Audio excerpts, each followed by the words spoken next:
Salah satu hal yang berbahaya dalam kehidupan ini yang bisa memengaruhi kesehatan maupun kebahagiaan Anda adalah sikap sinis dan suka bermusuhan dengan orang lain. Pakai tu ontak. Assalamualaikum warahmatullahi wabarakatuh. Selamat siang, salam sejahtera. Salam dari Manado buat saudara-saudara di mana saja berada. Kita akan membahas kembali bagaimana peranan otak manusia dan tindakan manusia, bagaimana hubungan saling memengaruhi, otak memengaruhi tindakan, dan kemudian tindakan kita memengaruhi otak. Nah, kita kali ini akan bicara salah satu komponen struktural yang luar biasa. Jadi, saudara, ini otak ini sebenarnya satu organ yang sangat luar biasa dari sudut ilmu manapun. Kenapa? Karena otak ini bukan saja menjadi alat kita mengendalikan tindakan kita atau sebagai organ untuk kita berpikir, kita merasa, tetapi otak ini merekam satu proses evolusi, perubahan manusia, perkembangan manusia yang sangat luar biasa. Salah satu yang menjadi penanda yang bisa kita temukan dalam otak ini untuk melukiskan bagaimana perilaku kita, ada 3 daerah di sini. Daerah yang pertama, ini daerah di belakang mata kita, ini mata di belakang, ini namanya daerah cortex prefrontalis orbitalis. Jadi daerah otak bagian depan namanya daerah lobus frontal. Lalu ada area di sini, ini saudara bisa lihat ini, ya. Kalau kita lihat di kepala, di belakang mata, yang kira-kira kalau kita sibak tulang frontal kita, dahi ini, maka kita temukan ini. Ini yang pertama, cortex prefrontalis orbitalis, dari kata orbita. Yang kedua, daerah ini temporal yang ada di samping, yang dalam penjelasan yang lalu tentang gosip saya jelaskan ini, area Wernicke.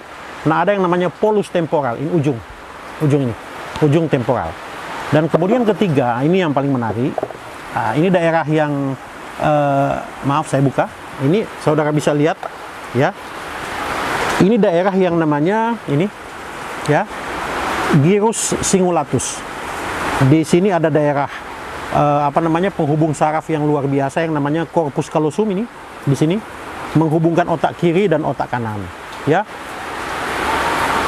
Di atasnya ada yang namanya gyrus singulatus atau orang sering menyebut cortex singulatus. Nah, ini cortex singulatus ini, mereka yang belajar anatomi dan histologi akan mengenal dengan baik, karena daerah ini termasuk daerah yang susunan histologinya, jaringannya itu agak sedikit berbeda dengan korteks di depannya di atas maupun dengan subkortikal di bawah. Jadi kalau dilihat dari kacamata teori evolusi, ini gyrus singulatus ini adalah satu gyrus yang menjadi perantara antara subkortikal, di mana ada sistem limbik, ada pusat pengendali emosi, dan korteks frontal, terutama prefrontal. Jadi dia di tengah. Itu sebabnya banyak peneliti menyebut bahwa gyrus singulatus itu berperan sebagai integrator atau yang memadukan antara emosi kita dan pikiran sadar kita.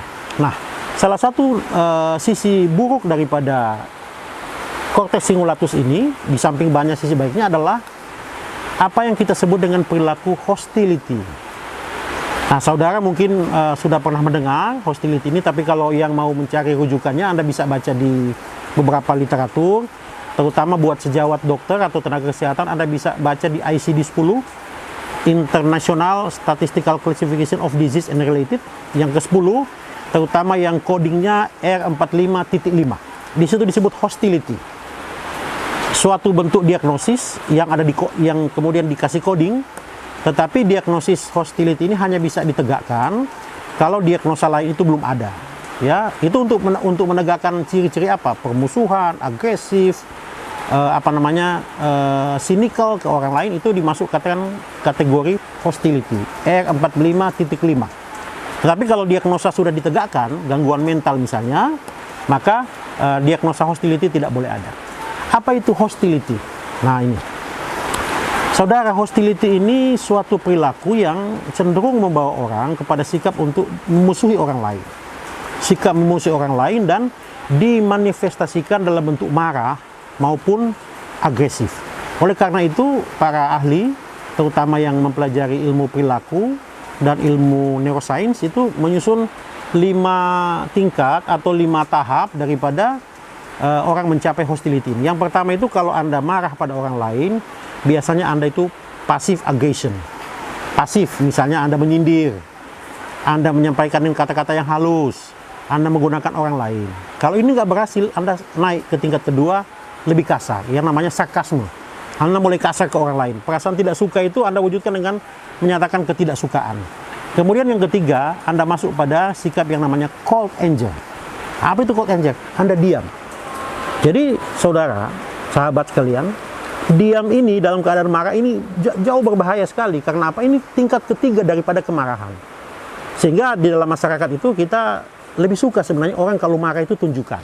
Secara halus maupun mungkin ya agak sedikit kasar. Tapi kalau dia diam, nah ini yang berbahaya. Kalau diam ini tidak berhasil, lah orang baru masuk yang namanya hostility. Setelah hostility, dia menuju pada yang namanya aggression. Aggression itu puncak akhir, agresi kepada orang lain, merusak orang lain. Kita bicara yang namanya hostility. Nah, hostility itu cenderung kita punya sikap marah pada orang lain, bermusuhan dengan orang lain. Ingat kata-kata saya, bermusuhan dengan orang lain. Anda cenderung untuk menyerang dia. Ada 7 tanda daripada orang yang punya sikap hostility. Yang pertama, orang itu cenderung mencari-cari kesalahan orang. Orang tidak ada salah tapi dia cari. Ya, dia cari, pokoknya dia bongkar, dia nanya ke orang lain, dia baca di bukunya, dia lihat Facebooknya, dia lihat sosial medianya untuk mencari kesalahan orang lain. Yang kedua, kalau dia dapat kesalahan orang, dia nggak percaya ke orang itu, kehilangan trust. Makanya pada orang yang punya perilaku hostility, tidak percaya pada orang lain. Nggak ada, saya nggak percaya sama Anda. Karena apa? Yang bersangkutan itu sudah punya sikap untuk mencari-cari kesalahan orang. Yang ketiga, karena dia cari kesalahan, kemudian dia tidak percaya, maka sikap yang ketiga, dia merasa orang itu ada motif di situ. Ada motif itu sebenarnya motif negatif terhadap dia. Kalau orang itu membantu, dia rasa orang ini pasti ada maksudnya. Dia mau cari untung sama saya, atau dia mau cari perhatian saya. Yang keempat, nah akibat 3 gejala ini, gejala keempat orang hostility itu apa? Orang tersebut itu agak susah tertawa kalau ada orang yang dia benci situ, yang dia tidak suka tertawa. Ada cerita yang lucu, lalu ada orang yang dia tunjukkan rasa tidak sukanya ini, dia nggak mau tertawa. Dan gejala yang kelima itu karena dia tidak mau tertawa, dia nggak bisa santai. Susah santai sama sekali. Orang lain di pantai bersama teman-teman itu bisa menikmati alam pantai, dia nggak bisa. Karena apa? Sikap mencari kesalahan, sikap tidak percaya, melihat motif, kemudian merasa orang lain itu tidak pantas dikagumi. Makanya orang yang punya sikap hostility itu jarang memuji orang. Anda ingat baik-baik ya, memuji dalam batas-batas tertentu penting dalam kehidupan. Karena itu menunjukkan sikap welcome Anda, sikap yang baik Anda. Kalau Anda punya anak, punya saudara, punya kawan, punya teman, yang bisa Anda puji karena prestasinya atau kebaikan, puji dalam batas tertentu. Tapi kalau Anda kemudian tidak memuji, maka Anda bermasalah. Salah satu tanda hostility, Anda kehilangan rasa kagum. Dan yang ketujuh gejalanya itu, Anda bangga dengan Anda punya diri sendiri, dengan prestasi, dengan jabatan. Itu menjadi alat bagi Anda untuk menyerang orang lain. Jadi ingat baik-baik, ada 7 gejalanya. Ya. Yang pertama, Anda itu cenderung mencari kesalahan orang. Anda tidak mempercayai orang. Ya. Anda merasa ada motif terselubung. Lalu akibatnya Anda tidak bisa tertawa. Akibat Anda tidak bisa tertawa, Anda tidak bisa santai. Anda tidak bisa santai, Anda kehilangan rasa kagum. Dan ketujuh, Anda bangga, egosentris. Makanya pada mereka yang punya sikap hostility ini, itu egosentris, merasa paling tahu. Dia tidak pusing orang lain.